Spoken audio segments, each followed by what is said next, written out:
Hoy vamos a tener el estudio de la palabra de Dios y vamos para esto a leer un pasaje en la Biblia, en el libro de Gálatas, la carta del apóstol Pablo a los Gálatas, capítulo 5, verso 19 al 21. Dice así la escritura, Gálatas 5, verso 19, y manifiestas son las obras de la carne, que son adulterio, fornicación, inmundicia, lascivia, idolatría, hechicerías, enemistades, pleitos, celos, iras, contiendas, disensiones, herejías, envidias, homicidios, borracheras y orgías, y cosas semejantes a estas, acerca de las cuales os amonesto, como ya os lo he dicho antes, que los que practican tales cosas no heredarán el reino de Dios. Hoy, con la ayuda de Dios, el tema que quiero compartir, y es una palabra que aparece aquí en esta lista, una lista tenebrosa, ¿verdad?, que acabamos de leer, de pecados, de obras de la carne, y entre ellas aparece una que es celos. Hoy vamos a hablar de cómo ser libre de esos tóxicos celos. Vamos a estar metiéndonos a este tema. Así que, ¿qué les parece si oramos un momento? Le pedimos al Señor que nos ayude. Padre, en este día te pedimos que tú te pases en medio de nosotros, Señor, que nos des de tu gracia. Despliega tu gracia, tu sabiduría, tu poder, Señor. Ayúdanos a entender, Señor amado, y vence cualquier distracción, que mientras, Señor, tu palabra sea proclamada, tu Espíritu esté haciendo milagros en nuestros corazones.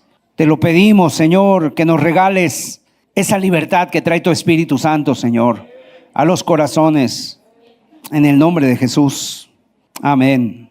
El día de hoy es común, ¿verdad?, en las redes sociales. Hay una serie de videos, de cosas que ponen ahí en las redes sociales, o inclusive de noticias que aparecen, donde personas llevadas por los celos, va desde lo más ridículo, desde lo más irrisorio, hasta inclusive crímenes, ¿no? No es posible traer esos videos, pero seguramente son del dominio público. Ustedes los conocen. El caso de un hombre que arrastró cerca de 1 kilómetro a una mujer porque tenía un ataque de celos. Y obviamente la mató, la hizo pedazos. Y yo creo que la mayoría de los que estamos aquí, de los que nos ven, tenemos una idea de lo que son los celos.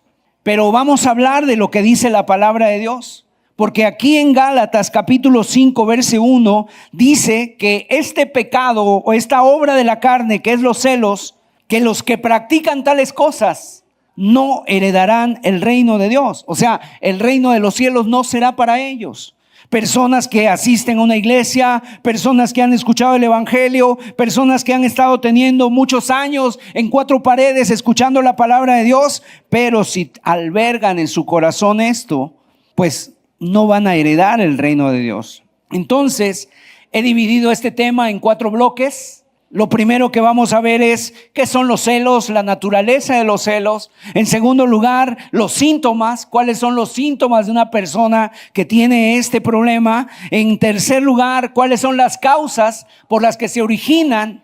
Y en cuarto lugar, cuál es la cura, qué es lo que podemos hacer, qué es lo que nosotros podemos tener precisamente, esperar, cómo ser curados de los celos. Así que, de entrada, lo primero que tengo que decir es que los celos o el celo no tiene por qué ser algo malo. De hecho, hay celos justos y también hay celos injustos. Estrictamente hablando, los celos son un intenso movimiento del alma en defensa de la exclusiva posesión y disfrute de un bien que amamos. Esos son los celos. Lo repito.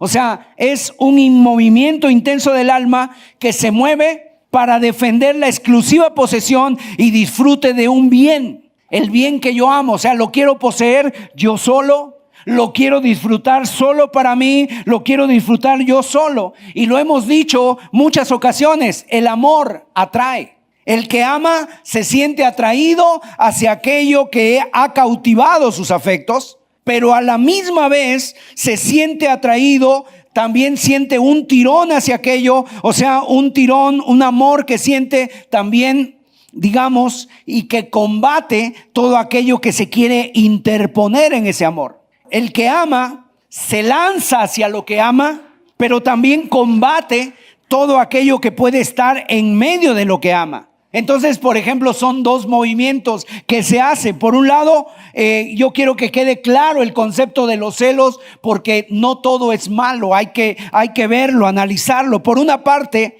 el amor se lanza a poseer y a disfrutar. Y por otra parte, el amor se indigna y combate contra todo lo que se interpone a ese amor. Si es el amor verdadero, el amor nunca es indiferente hacia lo que estorba la unión. Lo que estorba la unión hay que combatirlo, ¿verdad? Entonces podemos hablar de celos justos y celos injustos. La pregunta que yo te haría, ¿ser celoso es bueno o es malo? Depende. Hay celos justos y hay celos injustos. Hay celos que son correctos y hay celos que son incorrectos. ¿De dónde viene esta palabra celos? Mire, la palabra celos, en su raíz etimológica, la palabra griega es casi igual, nada más que en lugar de C es con Z, celos.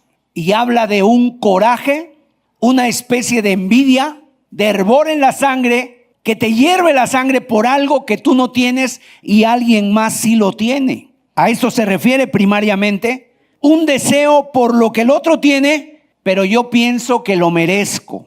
Ese es, digamos, el celo.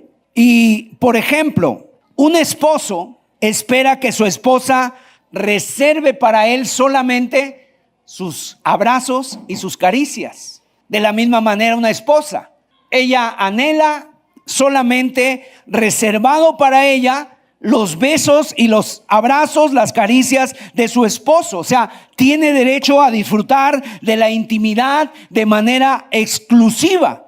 ¿Y qué pasa si otros de repente le roban los besos o le roban las caricias de su esposo o de su esposa? Bueno, en virtud del pacto matrimonial que hicieron, obviamente por eso deberían ser solo para él o para ella. Entonces, ¿qué va a hacer esa persona cuando se entera que alguien le está robando sus caricias o sus besos del amado o del amado?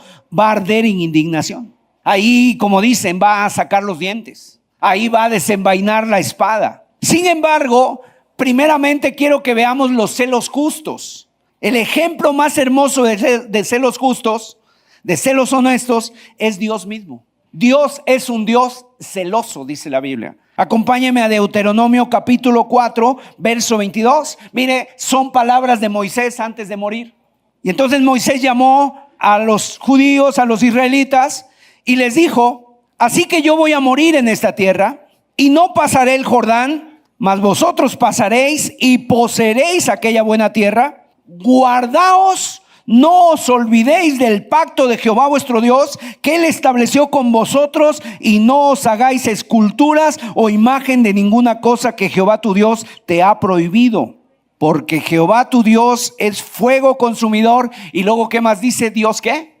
Dios celoso. O sea, Moisés se está despidiendo. Moisés les dice, Dios los escogió, los sacó de allá de Egipto, de la esclavitud, de la tumba literalmente, los redimió para Él, hizo un pacto por amor a ustedes. Ahora les va a dar a ustedes la tierra en posesión.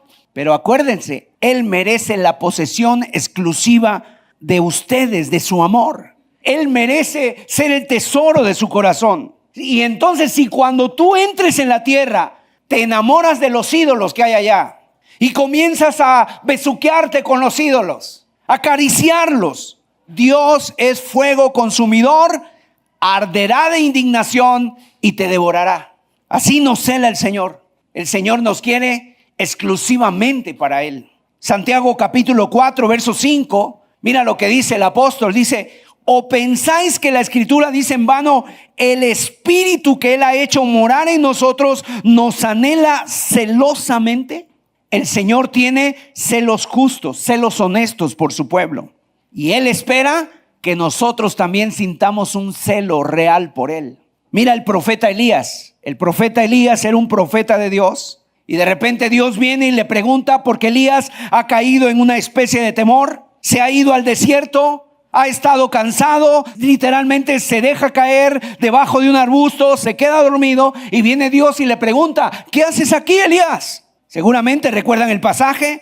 Elías estaba hundido después de una amenaza de la reina Jezabel y se había escondido en una cueva, y Dios le dice: ¿qué haces aquí, Elías? Y mira lo que responde Elías, 1 Reyes 19:10. Él respondió: he sentido un vivo celo por Jehová, Dios de los ejércitos, porque los hijos de Israel han dejado tu pacto, han derribado tus altares, han matado a espada a tus profetas, y solo yo he quedado y me buscan para quitarme la vida. Es decir, lo que Moisés estaba diciendo es: no hagan esto. Y Elías dice ahora lo mismo: Señor, he sentido un vivo celo. ¿Por qué? Porque tu pueblo te ignora. Tu pueblo te ningunea, tu pueblo ha hecho altares y que están arruinando sus almas, sus vidas. Tu palabra está siendo perseguida y entonces yo estoy lleno de celo por ti. Me niego, Señor, me niego a que ellos se vayan tras los ídolos. O sea, eso me quema, eso me mata. Eso me indigna. Eso es lo que Elías está diciendo. He sentido un vivo celo por Dios. Estoy que ardo, Señor. Estoy indignado. O sea, literalmente estaba diciendo: estoy que echo chispas, Señor, porque tu pueblo se ha alejado de ti.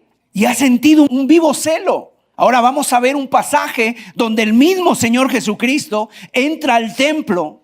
Y en el templo se encuentra con una vendimia terrible, un tianguis, una casa de mercado. Y de repente en el templo hay aves, corderos, palomas. Y mire Juan capítulo 2, verso 13. Dice así: estaba cerca la Pascua de los judíos, y subió Jesús a Jerusalén y halló en el templo a los que vendían bueyes, ovejas y palomas, y a los cambistas allí sentados. Ahora, yo lo que quiero mencionar es este celo positivo, este celo justo, genuino. Y bueno, ¿qué pasaba en Jerusalén? Resulta que en Jerusalén los hombres del templo, los sacerdotes, se aprovechaban de que muchos venían a Jerusalén de lejos para traer sus ofrendas para la Pascua. Y obviamente las ofrendas para la Pascua consistían, dependiendo el número de familias o dependiendo el dinero que tuvieran, algunos traían palomas, otros traían ovejas, inclusive había quienes traían bueyes. Pero por la distancia, que venían de lejos, no era posible traerlos. Imagínense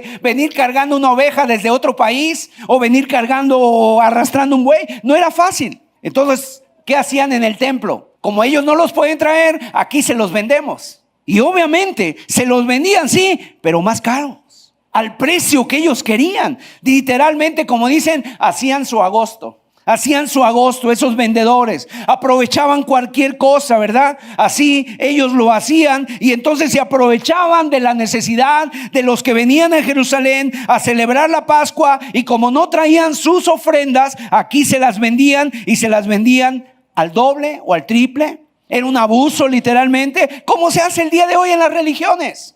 Como se hace el día de hoy en muchos lugares, ¿verdad? Se hace una vendimia. Ahora, ¿qué hizo el Señor? Verso 15. Y haciendo un azote de cuerdas, echó fuera del templo a todos, y las ovejas y los bueyes, y esparció las monedas de los cambistas, y volcó las mesas.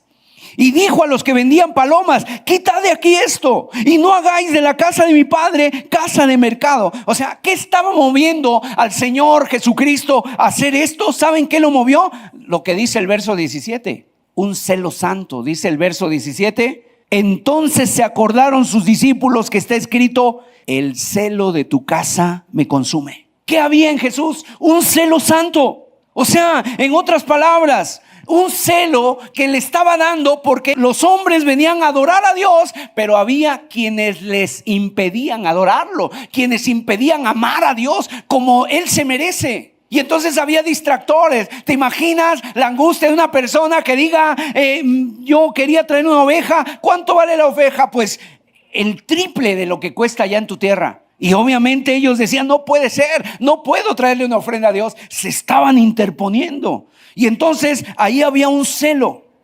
santo. El apóstol Pablo un día estaba defendiendo su ministerio, que su ministerio estaba siendo atacado por los falsos maestros. especialmente ahí en Corinto, donde él había predicado, y entonces estaba dudando la gente de su llamado, de su apostolado. Y el apóstol Pablo, en 2 Corintios capítulo 11, versículo 1, dice el apóstol: ojalá me tolerases un poco de locura. Sí, toleradme. Y vean el verso 2: porque os celo con celo de Dios, pues os he desposado con un solo esposo para presentaros como una virgen pura a Cristo. O sea, Pablo aquí está diciendo que él tiene un celo por los cristianos, un celo genuino, de que veía que las personas podían ser desviadas, podían ser apartadas. Y entonces él una preocupación tenía, movida por un celo de Dios. Y dice el versículo 3, dice: porque temo que como la serpiente con su astucia engañó a Eva,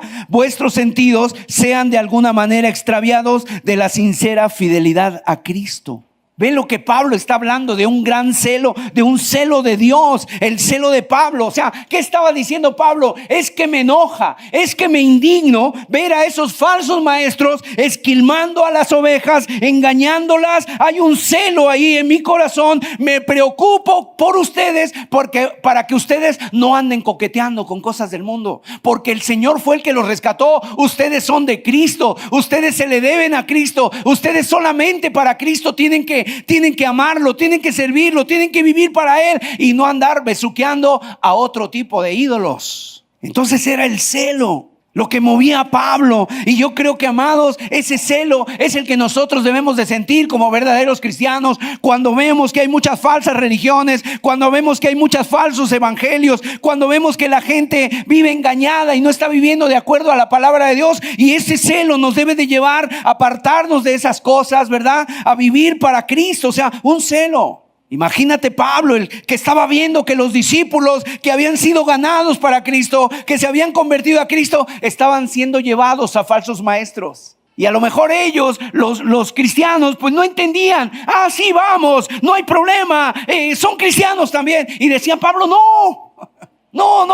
O sea, los celaba con un celo de Dios. Entonces eso nos lleva a nosotros a ser celosos con nuestras propias vidas, con las personas también, ¿verdad? Entonces vemos hasta aquí, cuando el alma se mueve a fin de poseer y disfrutar de manera exclusiva lo que en justicia le pertenece de forma exclusiva, estamos ante un celo noble, un celo justo. Y también estamos ante un celo noble cuando el alma se mueve para que el amigo disfrute de una manera exclusiva lo que es de él de manera exclusiva. Eso es un celo deseable. De hecho, mis amados, no existe el amor verdadero sin este tipo de celo. El día de hoy tú has visto en las redes sociales, en este mundo que vivimos, que está al revés de cómo Dios lo creó, hay matrimonios que deciden tener relaciones abiertas. El día de hoy hay personas que viven ese llamado poliamor, o relaciones donde participan 3 o 4 personas, o sea, relaciones abiertas, donde una mujer no cela a su cónyuge, sino que lo comparte con otros. No les importa que una tercera persona o una cuarta persona disfrute de los besos de su pareja o de las caricias. Eso es tan ruin. Eso es algo que es nauseabundo, ¿verdad? O sea, ¿cómo puede ser eso? Y algunas personas dicen: no, es que nos amamos, es que somos tan abiertos, de mente tan abierta, que nos ponemos a amar. Eso no es amor. Eso es codicia, eso es negocio, eso es juego. Si un día esas personas conocieran el verdadero amor, entonces se darían cuenta, ¿verdad? Se espantarían cuando lo conozcan. ¿Por qué? Porque tú sabes que ese verdadero amor requiere una exclusividad. Un esposo debe celar a su esposa de la misma manera que Dios cela a su pueblo. Una esposa debe celar a su marido de la misma forma en que Dios cela a su pueblo. Acuérdate cómo dice Cantares. Cantares dice: mi amado es mío y yo soy suya. Así dice. ¿Es correcto entonces que una esposa se indigne cuando el esposo va y anda buscando consuelo, o necesita ánimo o consejo, y entonces ese esposo lo busca en otra persona? Igual también el esposo se debe de sentir indignado cuando su esposa anda buscando consuelo, ánimo o consejo en otra persona que no sea él. En otras palabras, es justo ese celo, ¿verdad? Y obviamente nosotros como esposos respetamos a nuestros padres. Son importantes su voz para nosotros, pero nuestra responsabilidad primera es con nuestra esposa, con nuestro esposo. Entonces es importante precisamente. Así que este celo es un ingrediente básico del amor. Es una emoción que surge para defender el amor. Entonces los celos o el verdadero amor tiene dos caras. La cara A se manifiesta en un deseo justo de gozar de los efectos del amado, y la cara B se expresa en un enojo, un disgusto por la privación injusta de esos afectos. Pero vamos a entrar ahora a los celos pecaminosos. De hecho, mis amados, los celos pecaminosos son a los que yo me quiero referir. Pueden ser devastadores para los matrimonios, para los corazones de las personas. Nosotros debemos de cuidar mucho eso en nuestros corazones. ¿Y saben por qué, mis amados? Porque nosotros debemos entender que vivimos en un mundo lleno de injusticias. Hay injusticias, el mundo está lleno de injusticias. Hay injusticias en los gobiernos, en las escuelas, en los trabajos, incluso hasta puede ser dentro de la iglesia. Entonces debo de cuidar de eso, ¿verdad? Que aunque sea injusto, aunque pase por mi vida la injusticia, yo debo de cuidar, inclusive yo debo de poner mi vida en las manos del Señor, como dice Lucas 18:7, porque yo tengo una promesa. Y la promesa que nos ha dado el Señor es esta: ¿acaso Dios no hará justicia a sus escogidos que clamen a Él día y noche? ¿Se tardará en responderles? O sea, el Señor es el que hará justicia, gloria a Dios. No somos nosotros los que debemos de buscar la justicia. Pero mientras ese día llega, no nos debe sorprender que en este mundo hay injusticias. Por lo tanto, debemos de cuidar de no celar, de no tener coraje, ¿verdad? Cuando a otra persona le va bien y a mí a lo mejor no me está yendo tan bien. Los celos, mis amados, son tremendos, son perversos. Traen mucho daño a nuestra vida, a la vida de la familia, a la vida del mundo. Y lo más grave es que los celos te llevan a vivir una vida limitada. Te absorben, o sea, en otras palabras, los celos, las envidias, cuando están en una persona, lo vuelven una persona, obviamente, que puede instalarse ahí la amargura, el resentimiento, el odio. Entonces eso es algo muy tremendo. Debemos de tener cuidado, ¿verdad? Porque miren, hay personas que dicen: no, es que yo me lo merezco, es que yo me lo merezco más que nadie. Mis amados, si nosotros somos honestos, ¿qué merecemos? La Biblia dice que la paga del pecado es muerte, Romanos 6:23. La paga del pecado es la muerte. Eso es lo que merecemos. De ahí en fuera, todo lo que tenemos es por la gracia de Dios. Tenemos todo por la gracia de Dios. Y aún dice la Biblia en 1 Corintios 4:7, dice: porque ¿quién te distingue? ¿O qué tienes que no hayas recibido? Y si lo recibiste, ¿por qué te glorías como si no lo hubieras recibido? Todo lo que tenemos lo hemos recibido de Dios. Todo lo que tenemos es por gracia de Dios. Entonces, mis amados, si no merecemos nada y lo que tengo es por la gracia de Dios, no tengo yo que envidiar a nadie. Amén. Y si Dios me quiere bendecir, lo hará. Y si Dios quiere bendecir a otra persona, gloria a Dios que lo haga. Y yo me gozo. Entonces los celos, en primer lugar, se dan cuando una persona quiere poseer y disfrutar de manera exclusiva algo que no le pertenece de manera exclusiva. Es importante que entendamos esto. Lo vuelvo a repetir. Cuando una persona quiere poseer y disfrutar de manera exclusiva algo que no le pertenece de manera exclusiva, ahí entran los celos pecaminosos. Vamos a ver un ejemplo en la palabra de Dios. En el Antiguo Testamento, el pueblo de Dios había pecado contra el Señor y Dios le dice a Moisés: Moisés, reúne 70 varones, 70 ancianos. Moisés en ese momento, él estaba afectado, desanimado, y le dijo a Dios: Señor, es que es mucha la carga que yo llevo.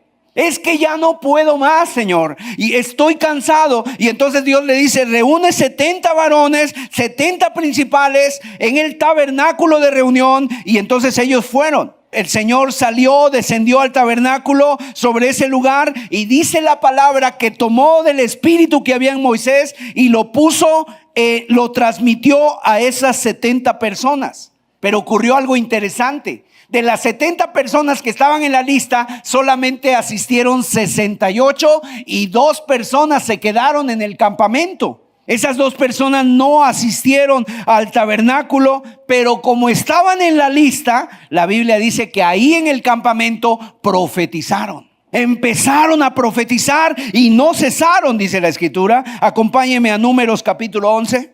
Dice que quedaron ahí, empezaron a profetizar y de repente un joven los vio. Y vino corriendo a Josué.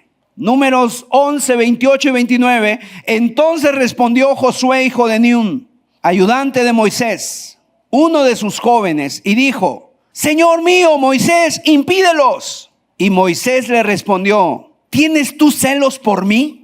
Ojalá todo el pueblo de Jehová fuese profeta y que Jehová pusiera su espíritu sobre ellos. ¿Qué es lo que está pasando aquí? Que Josué tuvo celos de Moisés o por Moisés.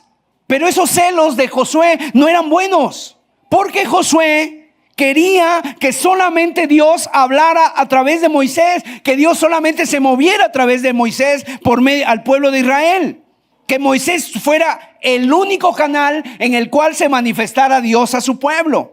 Estaba defendiendo Josué un privilegio para Moisés que Dios no había reservado exclusivamente para Moisés, sino que Dios lo quería compartir con otros si él quería. ¿Por qué? Porque Dios es Dios.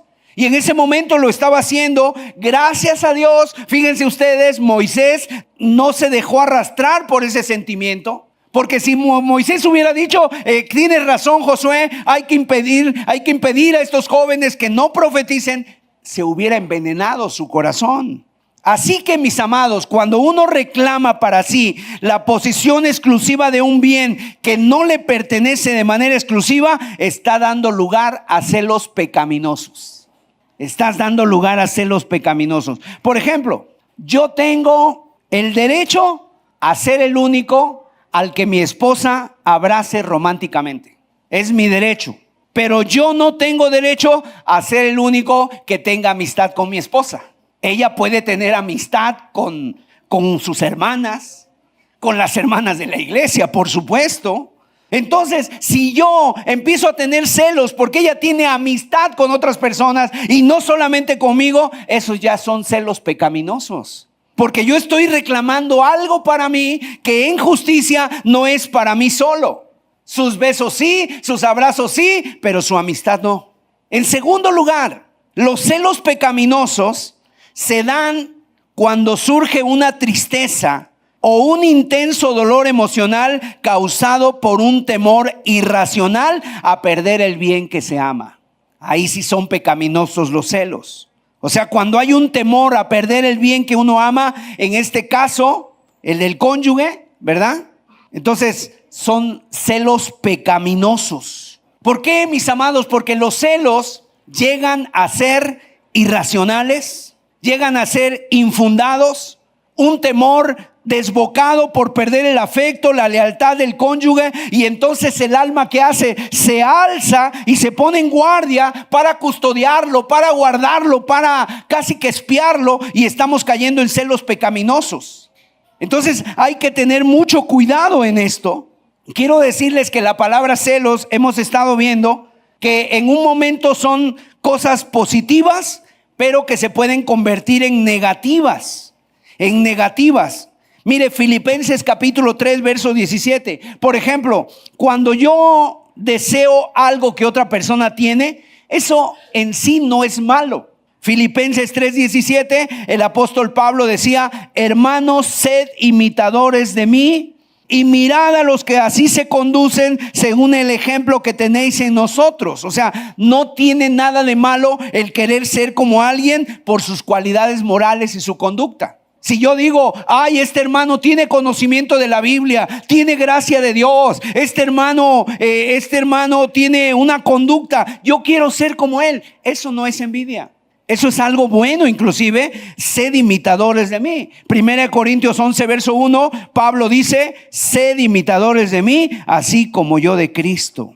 En otras palabras, si alguien quiere imitar la conducta, ¿verdad?, las cualidades morales de otra persona, no es envidia. Pero celos es cuando una persona tiene un bien y entonces yo no lo tengo, y ahí sí me enojo, me ofusco porque yo no lo tengo y él sí lo tiene. ¿Por qué ese hermano estrenó carro y yo no?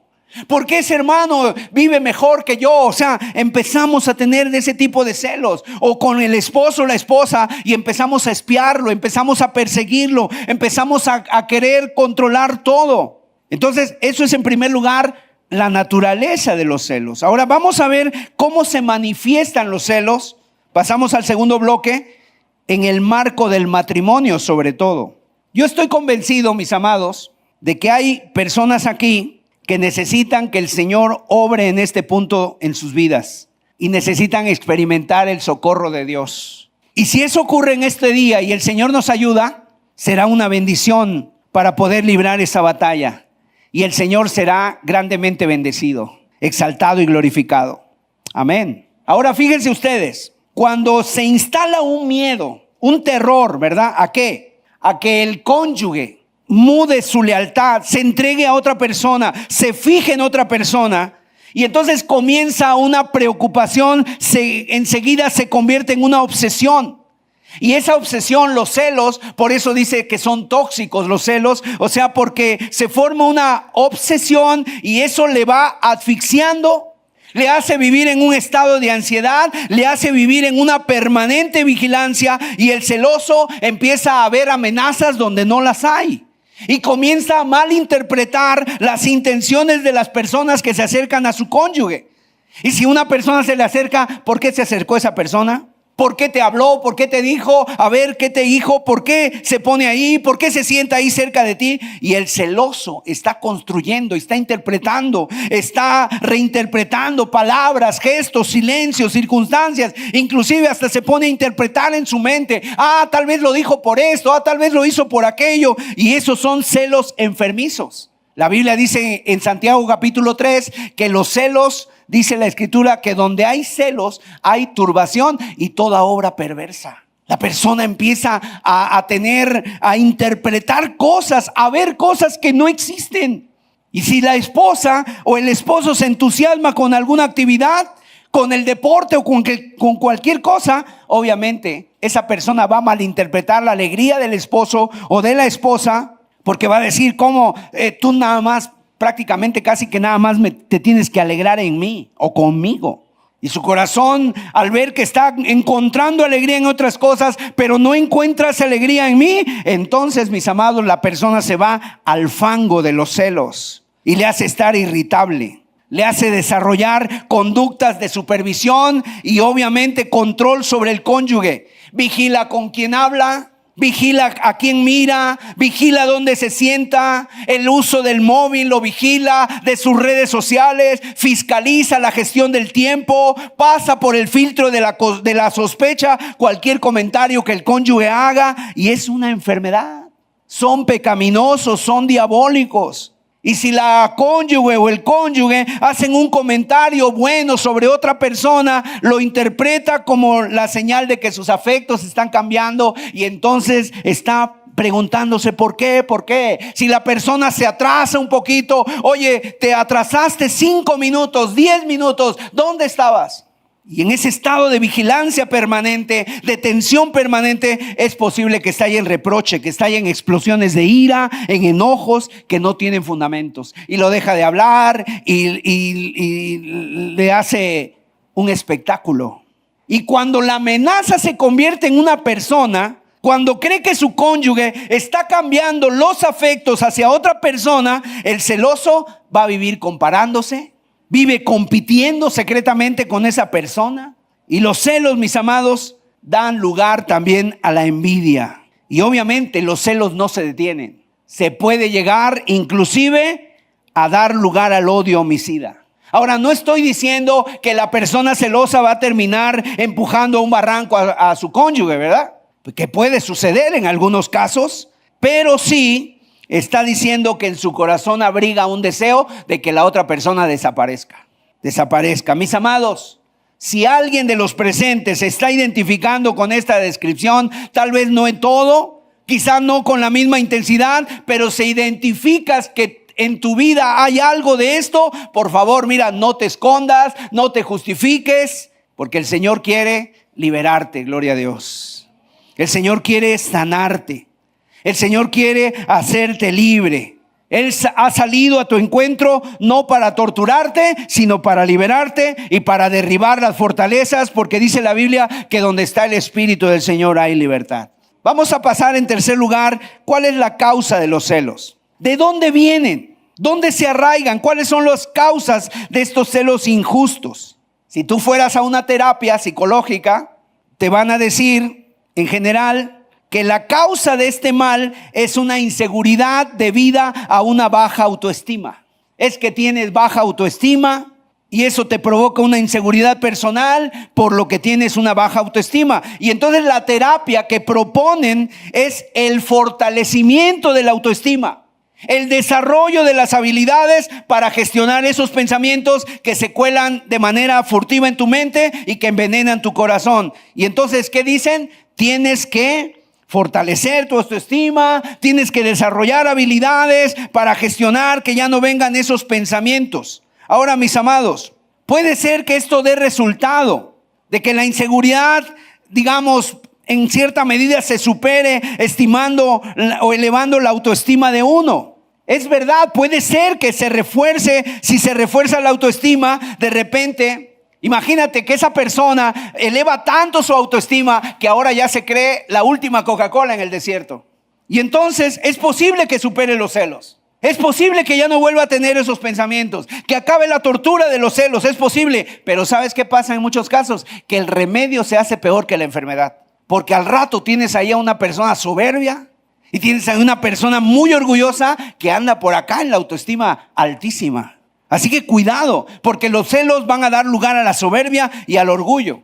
Ahora, lo que nosotros queremos hacer en este día es ver el diagnóstico que hace la Escritura y cuál es el tratamiento que la Escritura prescribe. Y yo espero que el Señor nos esté concediendo discernimiento para ver estas cosas. Miren, mis amados, todo se genera, los celos, por un temor desordenado. Y detrás de un temor desordenado, siempre hay un amor desordenado. Eso es lo que genera los celos. Un amor desordenado trae como consecuencia un temor desordenado. Por ejemplo, ¿verdad? Detrás del pánico escénico, detrás del miedo a hacer el ridículo, personas que a veces nos cuesta trabajo hablar en público, personas que nos ponemos muy nerviosos. Bueno, digamos que detrás de ese miedo, ¿cuál es la cara? A veces hay un hambre de aprobación. Tengo un deseo de ser aprobado, pero me aterra el hacer el ridículo, el ser rechazado. Por lo tanto, siento ese pánico escénico, porque temo ser rechazado. Detrás de, por ejemplo, de un miedo obsesivo a la pobreza o a la bancarrota o a la quiebra económica, detrás de eso hay un amor obsesivo o desordenado por el dinero. Ahora, por supuesto, hay temores que son naturales y por lo tanto son legítimos. Si yo voy en la calle y me sale una jauría de perros, ¿verdad? Una jauría de perros enseñándome los dientes, obviamente es natural que yo voy a sentir miedo, me voy a sentir asustado, y eso no es condenable. Eso nadie te puede decir, es que eres cobarde porque te espantaste. No es que sea cobarde, es un temor natural. Pero cuando el temor es exagerado, es obsesivo y no tiene fundamento, indica que el corazón se ha desordenado. Y el día de hoy hay mucho desorden afectivo en el alma. Mire, un amor inapropiado se debe a un amor inapropiado por aquello que temo perder. En otras palabras, si alguien lucha con un temor que está fuera de orden, que está desbocado, debe hacerse esta pregunta: ¿qué es eso por lo que yo estoy sintiendo un apego pecaminoso? ¿Qué hay detrás de un temor irracional a perder el cariño, la atención y la lealtad de mi esposo o de mi esposa? A veces hay un apego excesivo Un apego desordenado, exagerado por el cónyuge. Y sabes, eso la Biblia le llama idolatría. Podemos caer en la idolatría del cónyuge o de la cónyuge. Y cuando hay eso, entonces hay un amor desordenado en nuestra vida. Y entonces vienen de ahí nuestros temores, vienen de ahí ese amor inapropiado y esa batalla de ese desorden. El desorden afectivo se llama idolatría. Cuando los amores se desordenan, se desajustan, el corazón se entrega a la idolatría. La idolatría, ¿qué es, mis amados? Consiste en darle honor divino a algo que no es Dios. Consiste en darle el trato que Dios merece a alguien que no es Dios y que solamente Dios es Dios. Solo Él puede sostener nuestra esperanza. Solo Él es el manantial de vida. Él es nuestro suelo, Él es nuestro techo, Él es la miel, Él es la leche, Él es el sol de justicia, Él es la corona de nuestra alma y nadie más. Pero cuando el esposo o la esposa es vista como la máxima alegría, como la fuente de nuestra seguridad, entonces se convierte en un ídolo. Y muchas mujeres hacen de sus esposos ídolos. Y cuando ese hombre se va o ese hombre hace algo, una deslealtad, entonces se les acaba el mundo y se pierden y se hunden y se nublan, inclusive en la desesperación, hasta el punto de poner en peligro sus almas, sus familias, sus hijos, sus casas, inclusive su salud. Cuando el esposo o la esposa es vista como la máxima alegría, como esa fuente de seguridad, obviamente eso es un desorden. Comenzamos a mirar al cónyuge con una mirada, con ese brillo que solamente tendría que estar reservado para Dios. Y empezamos a ver como si ese hombre o esa mujer fuera Dios. Ahora, el problema no estriba en desear la felicidad. Todos deseamos la felicidad. Eso lo traemos de innato, lo traemos de naturaleza. Dios nos ha creado para ser felices. No está mal buscar la felicidad. El problema es dónde la buscamos. La buscamos fuera de Dios. Ahí está lo pecaminoso. Cuando buscamos nuestra felicidad fuera de Dios y pensamos que en los deleites, en la música, en el sexo, en el baile, en la fiesta, en los hombres, en las mujeres, ahí está lo pecaminoso y no buscamos nuestra felicidad en Dios. Mire, les voy a poner, ustedes busquen en Google, bueno, no lo hagan ahorita, ¿verdad? Pero ustedes pueden buscar en Google música romántica. Yo busqué dos y no las vamos a poner porque algunos hasta las van a tararear. Pero mire, una canción de José Luis Perales dice: no te vayas nunca, que yo sin ti seré una lágrima salada. Seré una hoguera que se apaga en el silencio de la nada. No te vayas nunca, que yo sin ti seré una noche sin estrellas. Seré un camino entre tinieblas y se derrumbará mi vida si te vas. Música romántica. O sea, te vas y se me acaba el mundo. Te vas y yo ya no soy nada, me pierdo. Una noche sin estrellas, un camino entre tinieblas. Se va. Otra, más moderna a lo mejor. Y no digo que la canten porque esta predicación es para todos los públicos. Chayanne. Mire, porque sin ti me queda la conciencia helada y vacía. Sin ti me he dado cuenta, amor, que no renaceré. Porque yo he ido más allá del límite de la desolación. Mi cuerpo, mi mente y mi alma ya no tienen conexión. Y yo te juro que lo dejaría todo porque te quedaras, mi credo, mi pasado, mi religión. Después de todo estás rompiendo nuestros lazos y dejas en pedazos este corazón. Mi piel también la dejaría, mi nombre y mi fuerza, hasta mi propia vida. ¿Y qué más da perder si te llevas del todo mi fe? ¿Qué no dejaría? O sea, dejas todo, dejas a Cristo, dejas a Dios, dejas a tus padres, dejas a tus hijos, dejas tu familia, dejas todo por esa persona. Ve cómo es idolatría. Es un amor desordenado. Es un amor desordenado. Y sí es cierto, es muy romántico, es muy pegajoso. Y si tú escuchas esa canción, la traes circulando en tu mente todo el día. En las bodas, cuando nosotros oficiamos una boda, a mí me gusta decirle a los hermanos que se casan: quiéranse mucho. Díganse cosas bonitas, ¿verdad? Peluchito, gacelita, bombón, bebé, ternura, cosita hermosa, todo. Pero no digas mi alma, mi adoración, porque eso solamente es para Dios. Eso es para Dios. ¿Saben ustedes que todos nuestros problemas vienen de ahí? Están radicando en un desajuste de nuestro entendimiento y nuestra afectividad. O sea, vida mía, por favor, vida mía es Dios. Amén. Mi cielo no, mi cielo es Cristo. Mi adoración. Ay, hermano Sergio, pero me estás cortando el vocabulario. Ahora, ¿qué le voy a decir a mi esposo, a mi gordo? Mira, agarra el libro de Cantares y en el libro de Cantares, ¿sabes?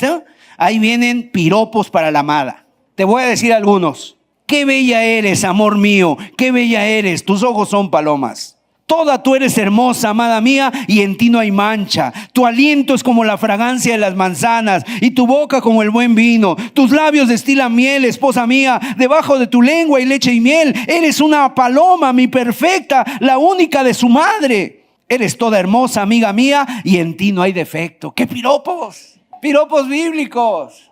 Pero no le digas mi vida, mi cielo, casi que mi salvador, algunos le dirán, por favor. También hay para el amado, ¿ve?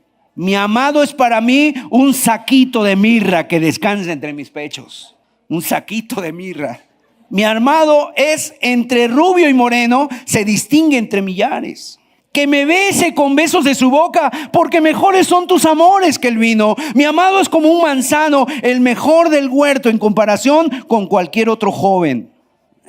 Son piropos bíblicos, pero entiende, cuando hay alguien que le dice, es que tu amor es la fuerza de mi alma, es que por ti yo dejaría todo, yo me quedaría sin credo, sin pasado, sin religión, después de todo estás rompiendo nuestros lazos, dejas en pedazos este corazón, mi piel también la dejaría, mi nombre, mi fuerza, hasta mi propia vida, ¿y qué más ya? Si ya lo he perdido todo.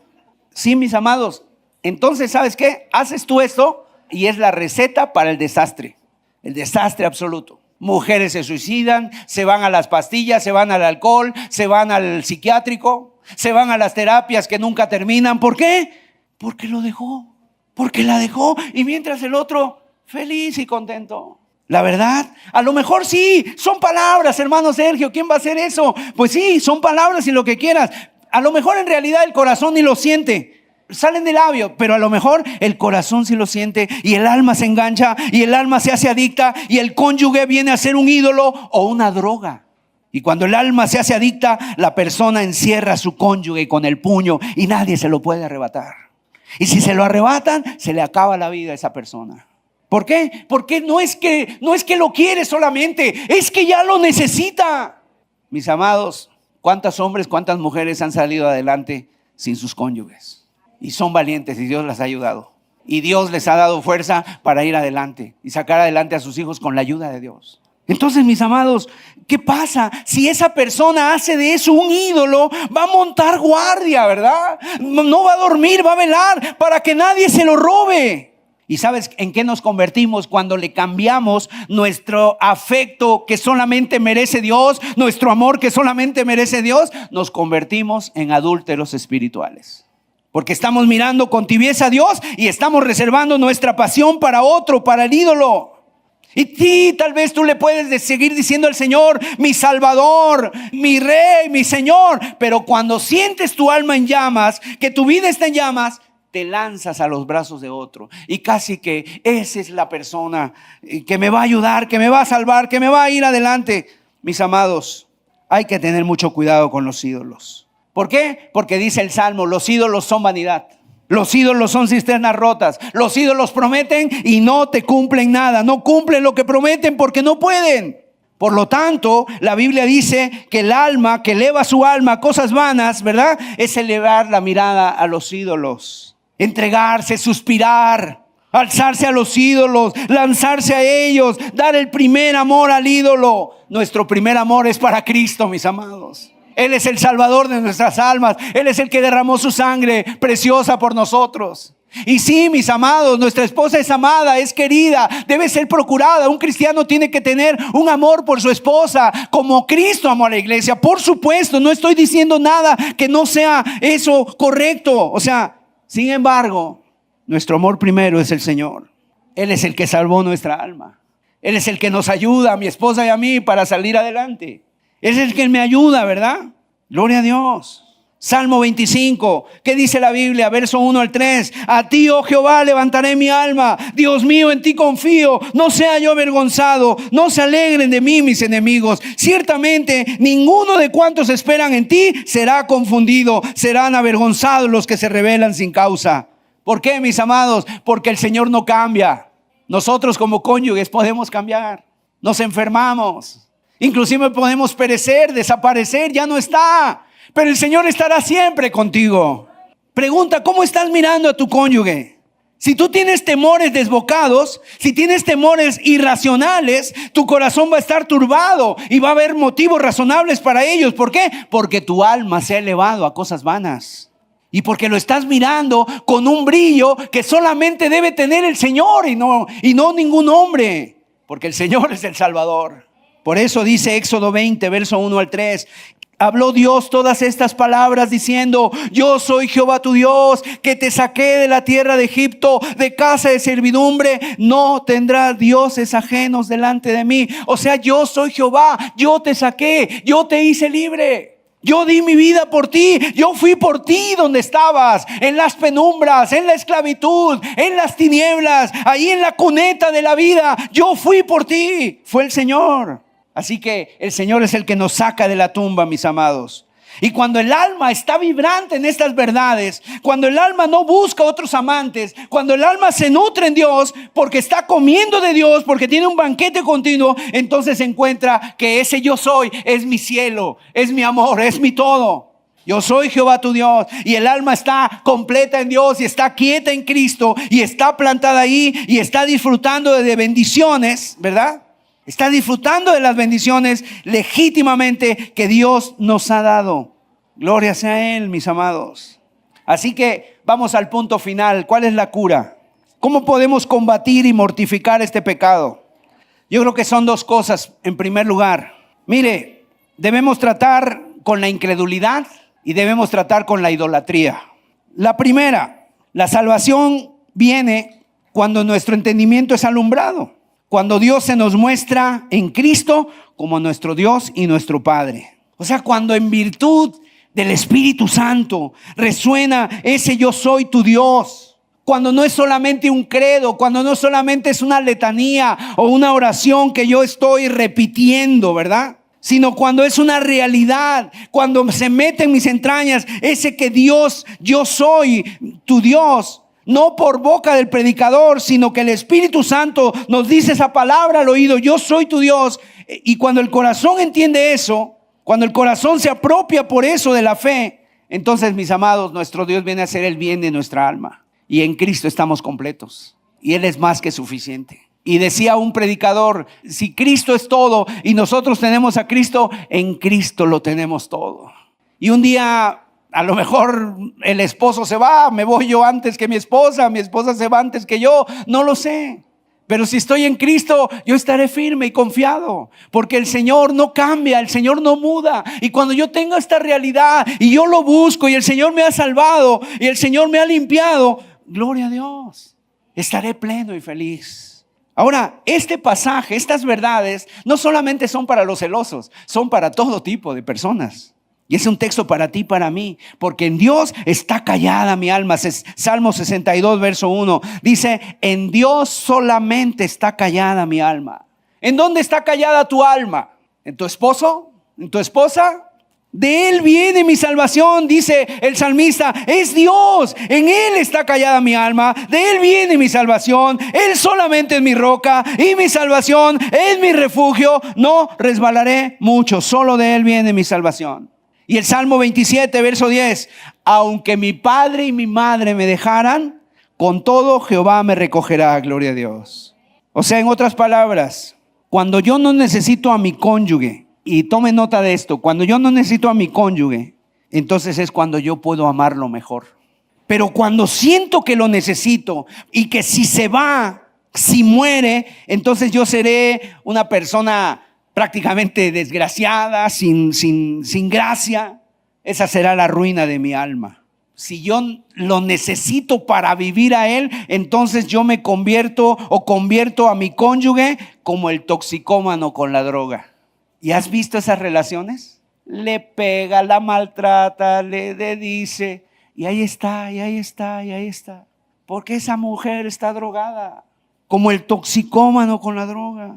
Cuando yo puedo decir de Dios eso, solamente en ti, Señor, está callada mi alma. Y aunque mi padre y mi madre me dejen, ¿habrá algo más fuerte que eso? Que una madre abandone a sus hijos. Dice, con todo el Señor me recogerá.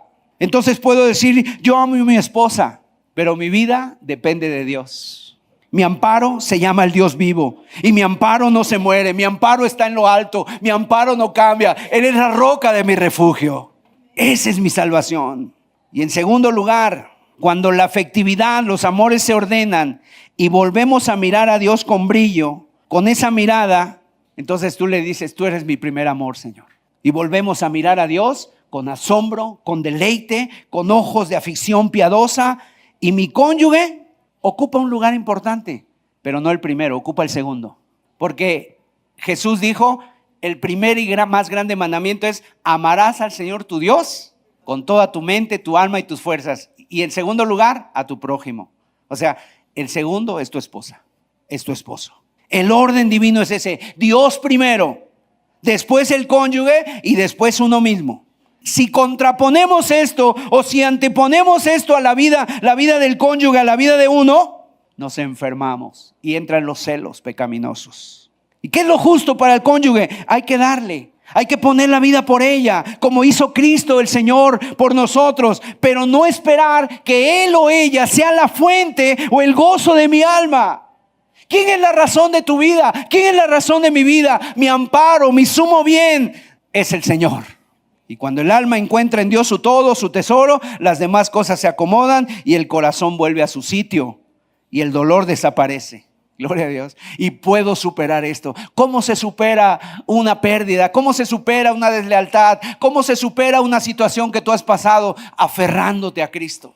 Porque en Cristo encuentras la seguridad y la certeza para tu alma. Gloria a Dios. Y no solamente de un matrimonio. También puede ser de una relación tóxica. También puede ser de un amor desordenado que tengas hacia otras cosas. Cuando viene la salvación a tu alma, entonces tú dices, Señor, tú eres lo único que yo necesito. Gloria a Dios.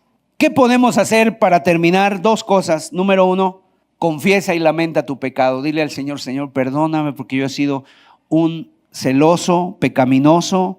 No he tenido celos por ti, Señor, he tenido celos pecaminosos. Reconoce tu corazón turbado, reconoce que tu corazón tiende a idolatrar, que esperas el cielo donde el cielo no está, y le dices al Señor, Señor, enséñame a ver lo terrible de este pecado, la ofensa que se arroja contra tu rostro, Señor, por yo ser una persona que no he confiado en ti, Señor, y que produzca eso arrepentimiento en tu vida. Y en segundo lugar, pídele al Señor, Él está aquí, un derramamiento nuevo del amor de Cristo en tu vida. Que Cristo se pasee en medio de esta mañana y toque tu corazón y tu alma y traiga orden a tus amores. Amén.